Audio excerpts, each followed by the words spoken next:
Jeeva today பார்வையாளர்களுக்கு வணக்கம். இன்றைய நேர்காணலில் அரசியல் திறனாய்வாளர் மூத்த பத்திரிகையாளர் எஸ்பி லட்சுமணன் அவர்கள். சார் வணக்கம் சார். வணக்கம். அரசியல் ரீதியா இப்ப நகர்வுகள் பார்க்கும்போது பாரதிய ஜனதாவுடன் விஜய் கூட்டணி அப்படிங்கிற ஒரு கான்செப்டை நோக்கி அவங்க நகர்த்துறாங்கன்னே வச்சுக்கோமே. இவர் கொள்கை தலைவரா தந்தை பெரியார், காமராஜர், அண்ணல் அம்பேத்கர் இப்படி சொல்லியிருக்காரு. நாங்க எங்களுடைய கொள்கை எதிரி, ஐடியாலஜிக்கல் எதிரி பாஜக அப்படின்னு கடந்த நாமக்கல் மாநாடு வரையும் பேசியிருக்காரு. திமுக தாயா உங்களை ஏமாத்துறதுக்கு பாஜகவோட மறைமுக கூட்டணி வச்சிருக்கு அப்படின்னு பேசிட்டு இப்ப பாஜகவுடன் அவர் கூட்டணி வைக்கிறாருன்னு வச்சுக்கோங்க. எந்த முகத்தை வச்சு மைக்கு பிடிச்சு பேச முடியும்? விஜய் பேசுறது பிஜேபிக்கு அந்த வெக்கம் இருக்கான்னு முதல்ல கேட்கணும். நான் சொல்லுவேன் தெரியுமா, அடிக்கடி அரசியல்ல யாருக்குமே வெக்கம் இல்லைன்னு. கேவலமான செயலை ஒரு துளி கூட தயக்கமே இல்லாமல் செய்பவர்கள் தான் அரசியல்வாதிகள். எல்லா கட்சிக்கும் அது பொருந்தும். எல்லா கட்சிக்கும் பலமுறை சொல்லியிருக்கீங்க. தேர்தல் அரசியலில் ஈடுபடாத அரசியல்வாதிகளுக்கும் இது பொருந்தும். வெக்கமே பட மாட்டாங்க. தமிழிசை அந்த வார்த்தையை சொல்றது மாதிரி அவர் சொன்னதா ஒரு பேட்டி என்டிஏக்கு ஒரு வரணும் அப்படின்னு. சில பிஜேபி ஆதரவாளர்கள் கூட இதுதான் சரியான நேரம், நீங்க என்டிஏக்கு போயிடுங்க, பாதுகாப்பு அப்படின்றீங்களே. எந்த வகையிலும் எங்களால் ஏற்றுக்கொள்ளப்படாத பெரியாரை கொள்கை தலைவராக, கொள்கை வழிகாட்டியாக 5 பேர்ல ஒருத்தரா வச்சிருக்கிறீங்க. அதை நீக்கிவிட்டால் விஜய் எங்களுடன் வருவதில் எங்களுக்கு எந்த தயக்கம் இல்லைன்னா சுயமரியாதையுள்ள எந்த பிஜேபி காரணம் முதல்ல சொல்லணும். சொல்ல புரியுதுங்களா? அதை சொல்லுவாங்கன்னு நான் எதிர்பார்த்தா நான் தான் முட்டாள். ஏன்னா அவங்கதான் வெக்கமே பட மாட்டாங்களே. யாருக்கும் இல்லாத வெக்கம் பிஜேபி மட்டும் எப்படி இருக்கும் நம்ம எதிர்பார்க்கலாம். அதனால நீங்க அவ்வளவுலாம் ரொம்ப இதெல்லாம் ரொம்ப எதிர்பார்ப்புகளை கூட்டிக்காதீங்க, ரொம்ப ஏமாந்து போவீங்க. திமுக அப்படி போறதுன்னா நான் பிஜேபியோடு போகிறேன்னு சொல்ற உரிமை விஜய்க்கு இருக்கு. நம்ம யாருமே தடுக்க முடியாது. அதுக்கப்புறம் அவர் அம்பலப்படுவார். அது என்ன பொலிட்டிக்கல் இம்பாக்ட் ஏற்படுத்தலாம் அப்புறம் விவாதிக்கலாம். ஆனா அதை வெளிப்படையா நேர்மையோட செய்யணும். திமுக எதிர்க்கிறவங்க கொள்கை எதிரி, இவங்க அரசியல் எதிரின்னு சொல்லிக்கிட்டே அந்த கொள்கை எதிரியோட திரைமறைவுல சில காரியங்கள் இன்னைக்கும் பிஜேபிக்கும் விஜய்க்கும் தொடர்பு இருக்கு. நான் சொல்ற ஒரே ஆதாரம் ஒய் பிரிவு பாதுகாப்பு எப்படி கிடைச்சிச்சுன்னு சொல்லுங்க, என் வார்த்தையை நான் வாபஸ் வாங்கிக்கிறேன். அது என்னது தடாரக சொன்னாங்க, முஸ்லிம் அமைப்புகிட்ட இருந்து அவருக்கு அது வெளிப்படையா என்னைக்காவது விஜய் சொல்லிருக்காரு? விஜய் சொன்னதுல அதுக்கான காரணமா அவங்க சொன்னது. ஏன் தடாரஹீமுக்கு கூப்பிட்டு சொல்றீங்களே, ஏன் பொதுமக்களுக்கு சொல்லக்கூடாதா அப்படின்னு ஒரு தகவல் வந்து பொலிட்டிக்கலா ஒண்ணு வருது, நீங்க வாயை திறந்து பேசணும்ல. 100 தடவை கேட்டேன் நான். உங்ககிட்ட நேர்மை இருந்தால் அந்த கடிதத்தை வெளியிடுங்க. முதல் கடிதம் ஒண்ணு கொடுக்கணும்ல, எனக்கு ஒய் பிரிவு பாதுகாப்பு கொடுங்க, ஏன் கொடுக்கணும்னு அதுல சில ஜஸ்டிபிகேஷன் இருக்குல்ல. விஜய் வெளியிட சொல்லுங்க பாப்போம். யாரை வச்சு வாங்கினீங்கன்னா குறைஞ்சபட்சம் சொல்லுங்க. ஏங்க நீங்களும் நானும் கேட்டா மத்திய அரசு கொடுத்துருமாங்க. மத்திய அரசோடு செல்வாக்குமிக்க தொடர்பு இருந்தாதான் அந்த இதெல்லாம் உங்களுக்கு கிடைக்கும். விஜய் எப்படி வாங்குனீங்க? அப்ப ஏதோ தொடர்பு இருக்குல்ல. அப்ப திமுகவை சொல்றதுக்கு உங்களுக்கு தார்மீக உரிமை இருக்கா, தகுதி இருக்கா? திமுகவுக்கும் பிஜேபிக்கும் மறைமுக தொடர்பு இருக்குங்கிறத நானே பல நேரங்களில் சொன்னேன். உறவு இருக்கலாம், தொடர்பு இருக்கலாம், இல்லாம எதுவுமே நகராது. அது அரசியல் புரிஞ்சவங்களுக்கு தெரியும். அதை சொல்ற தகுதி விஜய்க்கு இருக்கான்னு நான் கேட்கிறேன். அது ஓய்வு பிரிவு வாங்கினதுலயே சந்தேகம் வந்து. ஆமா சார், தப்பு இல்ல. விஜயனுடைய உயிரும் உடலும் பாதுகாக்கப்பட வேண்டியதுன்னு நான் 100 தடவை சொல்லிட்டேன். ஆனா அது வந்த வழிமுறையை சொல்லுங்கன்னு சொல்றேன். அதை பத்தி வாயை திறக்க மாட்டேன். செல்வாக்கு இல்லாமல், தொடர்பு இல்லாமல், அவர்களுடைய சம்மதமோ அந்த கருணை பார்வை, கடைக்கண் பார்வை இல்லாமல் ஒய் பிரிவு கிடைக்காது. மனசாட்சியுள்ள விஜய் அதுல வெளிப்படையா வேணா நடந்து சொல்லட்டும். இப்போ ஒய் பிரிவு எல்லாம் போட்டதுனால அவ்வளவு எளிதா அவர் மீது வழக்கோ கைதோ நடக்காதுன்னு சொல்றாங்க. அப்படி Z+ல இருந்தாலே கைது பண்றாங்க. பண்ணலாம். கெஜ்ரிவால் கைது ஆகும்போது என்ன பெரிய கவுன்சிலர் மாதிரி டவுன் பஸ்ல ஏறிட்டு போயிட்டு இருந்தாரு. அவருக்கும் செக்யூரிட்டி இருந்ததுங்க. அதெல்லாம் இல்லை. சட்டத்தின் ஆட்சி நடக்கிற இந்த நாடு. விஜய்க்கு தான் அந்த புரிதல் வரல. எனக்கு அந்த புரிதல் நிறைய இருக்கு. இப்ப இந்த நிலையில அப்படி ஒரு கூட்டணி அமைந்தா அது ஒரு வெற்றி கூட்டணியா இருக்குமா? இன்னைக்கு இல்ல இந்த நேரத்துல அந்த அரசியல பேசுறேன். அந்த இம்பாக்டே பேசுறதே நான் விரும்பல. முதல்ல அரசியல் விஜய் தன்னை முதல்ல திருத்திக்கிடட்டும். நாம எங்க தவறு செய்யறோம் சில புரிதல்களுக்கு வரட்டும். எல்லாமே எல்லாருக்கும் தெரிஞ்சிடாது எடுத்த உடனே. சரி, நேற்று நடந்த வீடியோ கூட இன்னொரு போட்டு பார்க்கட்டும் விஜய். நான் இப்பயாவது அந்த வேண்டுகோள் வைக்கிறேன். நேற்று நீங்கள் பேசிய வீடியோ இப்போ உட்காந்து தனி ரூம்ல ஹோம் தியேட்டர்ல வச்சு போட்டு பாருங்க. இந்த வார்த்தையை நம்ம சொன்னது சரிதானா, இல்லை இதுதான் நிஜமா? இதை சொல்லும்போது நம்ம மனசாட்சி உறுத்துச்சேன். சரி, இன்னொரு வீடியோ போடும்போது இல்லை இங்கே கரூருக்கு இன்னொரு நேரில் போகும்போது அங்கே போய் அந்த மக்கள் கிட்ட போய் வெளிப்படையாக மன்னிப்பு கேட்பண்ணாது தன்னை சுய பரிசோதனை பண்ணி விஜய் தன்னை மாத்திக்கலைன்னா, திருத்திக்கலைன்னா அரசியல் நடத்துவதற்கே தகுதியற்றவர் விஜய். ஆள போறதெல்லாம் அப்புறம். குருமூர்த்தி 2 நாளைக்கு இந்த சம்பவம் நடந்ததுக்கு அப்புறம் குருமூர்த்தியுடன் விஜய் பேசல. ஆனா விஜய் தரப்பு ஆட்கள் பேசிக்கிட்டு இருக்கிறாங்க தகவல் 2 நாளா வந்துகிட்டு. ரெண்டையுமே குருமூர்த்தி மறுத்தார். ஆனா அதெல்லாம் முடிஞ்ச பிறகும் மதுரை உயர்நீதிமன்றத்துல ஆதவ அர்ஜுனாவுக்காக வழக்கை தாக்கல் பண்ணிவிட்டு அறிவழகன் வெளியில வர்றபோது தாவேக்கா வழக்கறிஞர் செயலாளர் நினைக்கிறேன் பக்கத்துல யார் நிக்கிறாருன்னு விஜய் சொல்லட்டுமே. பிஜேபி வழக்கறிஞர் ஒருவர் நிற்கிறார். அவர் ஏன் நிற்கிறார்னு விஜய் விளக்க சொல்லட்டும். அவருடைய நேர்மையை நம்ம பாராட்டும். பேரெல்லாம் நான் சொல்ல வேண்டியதில்லை, வந்த எல்லாருக்கும் அது தெரியும். என்னங்க ஒரு வக்கீலா போகக்கூடாதுன்னு கேட்கலாம்.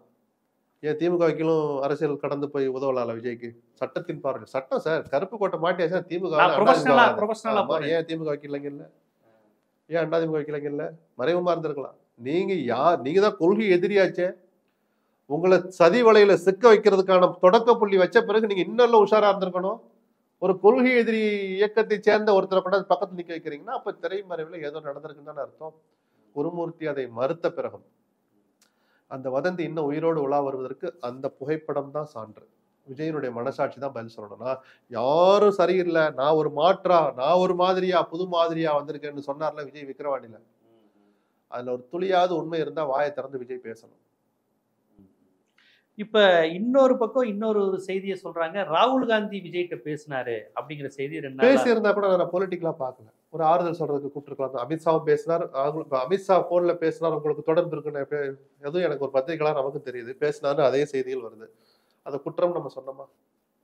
இல்லையே. குருமூர்த்தியை பாக்குறதுல அரசியல் இருக்கு. அமித்ஷாவோட பேசியிருந்தீங்கன்னா உங்க துக்கத்தை அவர் ஷேர் பண்ணிக்கிறார், ஹோம் மினிஸ்டர் ஏதாவது ஹெல்ப் பண்ணா செஞ்சாரு, அந்த தேசிய பேரிடர் மேலாண்மை எல்லாம் அவர் கண்ட்ரோல்ல இருக்கு, அவர் துறை, நான் ஒரு எஸ்ஓபி ரெடி பண்றேன், இது மாதிரி இடங்கள்ல இனிமேல் நடக்காம பாத்துக்கலாம். அமித்ஷா என்ன வேணாலும் பேசி, அரசியலும் பேசியிருக்கட்டும், நமக்கு கவலை இல்லை.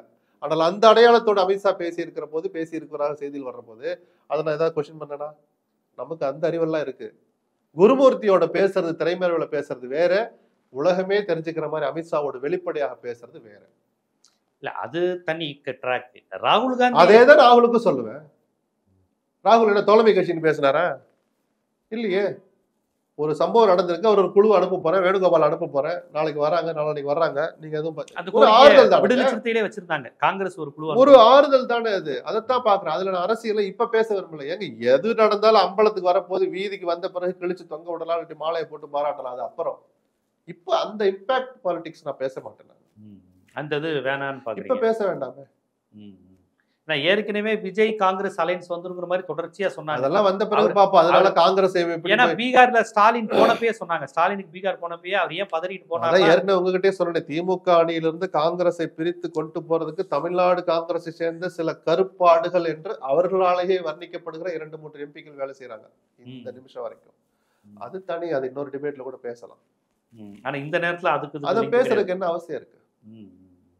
இனி அடுத்து எப்படி அவர் சுற்றுப்பயணம் அப்படி விஜய்ங்கிறது ஒரு மாநாடு, அதுக்காக விஜயை முடக்கி போட்டுறணும் அப்படின்னு நினைச்சாங்கன்னா அது தப்பு. அது ஜனநாயக விரோதமானதுங்கிறதை நான் உறக்க சொல்லுவேன். அப்படி போறதுக்கு முன்னாடி விஜய் மூலம் தன்னுடைய தகுதியை வளர்த்துக்கணும். இனிமேல் சாலை நடுவுலையோ சாலை ஓரங்கள்லயோ பஸ்ஸை நிறுத்திட்டு பேசுறது இல்லைங்கிற முடிவுக்கு விஜய் வரணும். அவர் அதில் உறுதியோடு மக்களோடு நெருக்கமாக இருக்கிற சும்மா படம் காட்டினார்னா பொலையர்னு அறையிற மாதிரி நீதிமன்றத்துக்கு போயிடணும் அரசு. அங்க சில நீதிபதிகளே தவறு செஞ்சா கூட உச்ச நீதிமன்றம் வரை போராடியாவது, தனி சட்டம் இயற்றியாவது இது போன்ற காட்சிகளை தடுக்கணும்.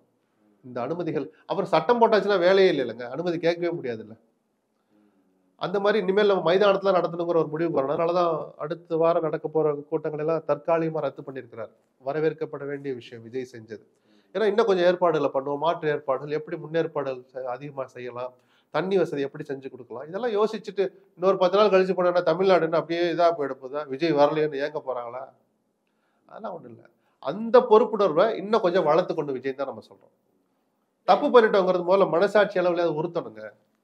இல்ல இப்ப எல்லாரும் இந்த அல்லு அர்ஜுனா ஆந்திரால ஒரு சினிமா தியேட்டருக்கு போனதுல ஒரு லேடி இருந்தாங்க.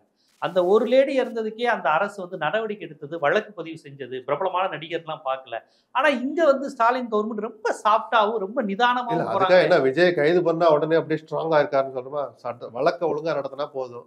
காவல்துறையிலேயே லேப்சஸ் இருந்தா வெக்கமே இல்லாம அதை ஒத்துக்கிட்டு இனிமேல் அது நடக்காம இருக்கிறதுக்கு எப்படின்னு தான் ஸ்டாலின் நடந்து கொண்டும் முதலமைச்சர் நடந்து கொண்டு நம்ம பார்ப்போமே தவிர, அல்லு அர்ஜுனா கைது பண்ண மாதிரி நீங்களும் அங்கே ரேவந்த் ரெட்டி அல்லு அர்ஜுனா கைது பண்ற முன்னாடி கிழிச்சு தொங்க விட்டாரு. அவர் ஒரு பொருட்டா கூட மதிக்கல. தெய்வமா கொண்டாடுற அல்லு அர்ஜுனா ரேவந்த் ரெட்டி போட்டு கிழிச்சாரு.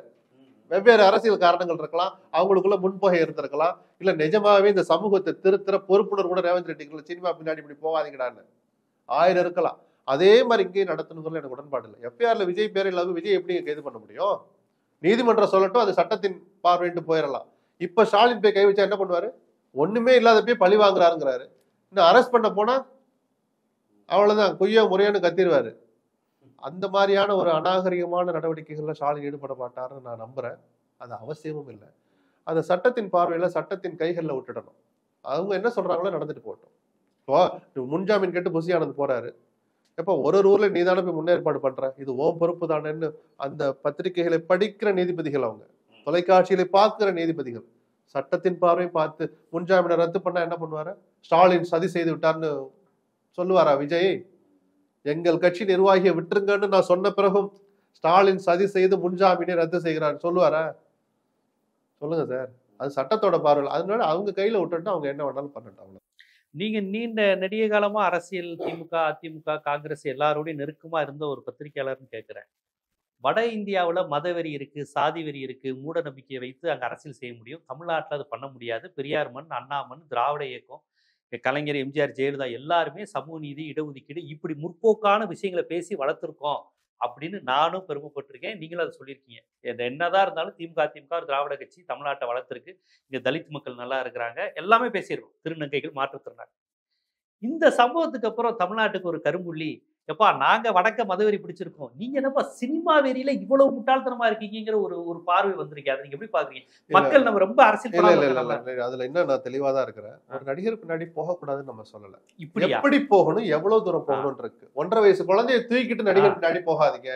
நடிகனுக்கு ஓட்டு போடுங்க, தப்பு இல்லை. அவர் சொல்ற அவரு இங்க இது தமிழ்நாட்டு மண் வந்து என்ன மண், பெரியார் மண், சமூக நீதி மண் சொல்றோம். விஜயனுடைய அரசியல் அதை விலகியும் போகல. அவருடைய கொள்கையிலேயே அதை கிட்டத்தட்ட சமூக நீதியை தாண்டி அரசியல் இல்லைங்கிறத சொல்லிட்டாரு. புதுசா இல்லைன்னு சொல்லிட்டு ஏற்கனவே இருக்கிறதான்னு சொல்லிட்டாரு. சோ ஏதோ தவறான நபரின் பின்னால் போயிட்டாங்கன்னு நான் சொல்லல.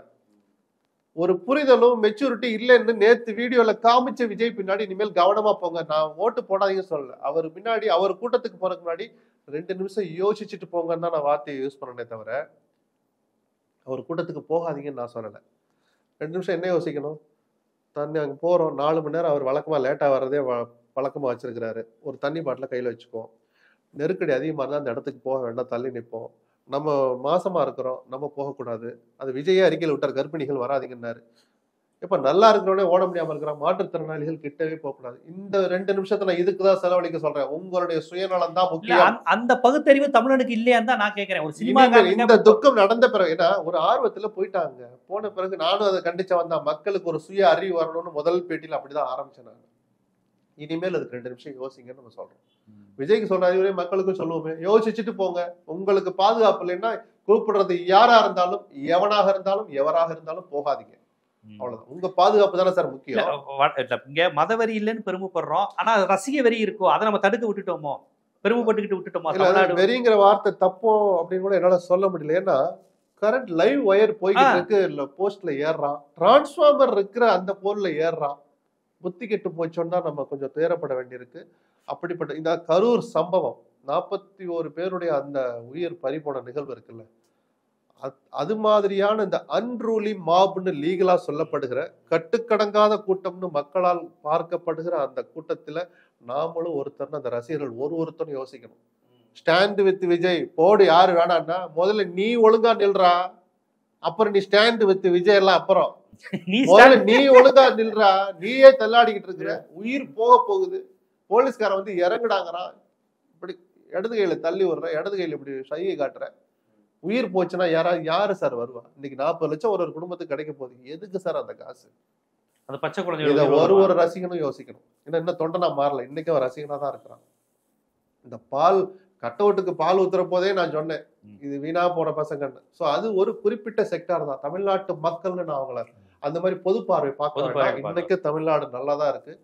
அதுல ஒரு சிறு துளி மாதிரி இந்த ஆர்வமுள்ள இளைஞர்கள் இருக்கிறாங்க. கரூர் சம்பவம் அவர்களையும் அரசியல் மயப்படுத்தும், புத்தி தெளிய வைக்கும்னு நான் நம்பிக்கையோட எதிர்பார்க்கிறேன். ஒரு நல்ல ஒரு திருப்பம் வரணுங்கிற அந்த நல்ல நோக்கத்தோட சொல்றீங்க. அந்த மீளாய்வுல இருந்து கொஞ்சம் பதட்டமா இருக்கு. அங்க பாபர் மசூதி இடிக்க எப்படி ஒரு கிறுக்குத்தனமான கூட்டம் வழிபாட்டு தலங்களை இடிக்க வாங்கினா போற கூட்டம். ஒரு விஷயத்தையும் நான் சேர்த்தே சொல்லிடுறேன். எஸ்ஓபின்னு ஒண்ணு நான் ரெடி பண்ணுவேன்னு முதலமைச்சர் சொல்லியிருக்கிறார். நீதிமன்றங்களும் அதுக்கான ஒரு வழிமுறைகளை வகுக்க தான் போகுது. அது செயல்படுத்துற கடமை அரசுக்கும் இருக்க போகுது. எதுவா இருந்தாலும் விஜயும் தன்னை மாத்திக்கணும்னு நான் சொன்னேன். அவரை தொடர்ந்து அனுமதிங்க. சரிதானா? இதோட விஜயை முடைக்கிறணும், இந்த கூட்டத்தை குறைச்சிடலாம், அதெல்லாம் நினைச்சா யாரும் உங்களால தடுக்க முடியாது. அதுல ரொம்ப உறுதியா இருக்கிறேன் நான். இன்னும் சொல்ல போனா இது மாதிரியான கூட்டங்களுக்கு அங்க வர்ற கூட்டம் மட்டும்தான் விஜய்க்கான ஆதரவுன்னு யாராவது நம்புனீங்கன்னா அதை விட முட்டாள்தனம் எதுவுமே இல்லை. அவருக்கு ஓட்டு போடுறவன் வீட்டுல உட்காந்துருக்கிறான், அவருக்கு ஒரு பாடம் கத்துக் கொடுக்குறவனும் வீட்டுல உட்காந்துருக்கிறான், எல்லாரும் வெளியில இருக்கிறான். அங்க வந்த கூட்டம் ஒரு அடையாளப்படுத்தப்பட்ட ஒரு சிறு கூட்டம் தான். ஒட்டுமொத்த தமிழ்நாட்டு மக்கள் ஒப்பிடுற போது, வாக்காளர்களை ஒப்பிடுற போது அங்கே கூடிய 5 லட்சம் பேரோ 50,000 பேரோ ஒரு அடையாளப்படுத்தப்பட்ட கூட்டம் தான், ஒரு மார்க் தான், ஒரு சைன் தான் அது. அதனால விஜய் இதோட ஒழிச்சிடலாம் அதோட தடுத்துடலாம் அப்படின்னு திமுக நினைக்காது, நினைக்கவும் கூடாது. அரசாங்கம் சொல்றேன் நான். அவரு அனுமதிங்க, பாதுகாப்பா இனிமேல் அனுமதிங்க. நடு ரோட்ல நிக்கிறத முதல்ல தடுத்துருங்க. இதோட ஒழிச்சிடலாம், கட்டுப்பாடுகளை போடணும். ஆமா தாராளமா போட்டு அந்த கட்டுப்பாடுல விஜய் இனிமேலாவது மதிக்கணும். கண்டிப்பா மதிப்பாரு நான் நம்புறேன். அதுக்கு முன்னாடி நாம செஞ்ச தப்ப அவர் உணரணும். அவர் உணராமல் அந்த பஸ்ல காலடி வச்சாலே விஜய் தன்னைத்தானே முதல்ல ஏமாத்திக்கிறார், தனக்குத்தானே துரோகம் செஞ்சுக்கிறார் தான் நான் சொல்லுவேன். கடுமையான வார்த்தை தான், எனக்கு வேற வார்த்தைகளை கொச்சையா சொல்ல தெரியல, சொல்லக்கூடாதுன்றதுனால இதவே நான் திரும்ப திரும்ப சொல்றேன். கண்டிப்பா சார், உங்கள் நேரம் ஒதுக்கி இந்த தமிழ்நாட்டின் மீது, தமிழ்நாட்டு அரசியல் மீது உங்களுக்கு இருக்கக்கூடிய பார்வை, பகுப்பாய்வு, அக்கறை எல்லாவற்றையும் ரொம்ப விரிவாகவும் ஆவேசமாகவும் அதே சமயம் அக்கறையாகவும் பல்வேறு தரவுகளுடன் சொல்லியிருக்கீங்க. மிக்க நன்றி. நன்றி.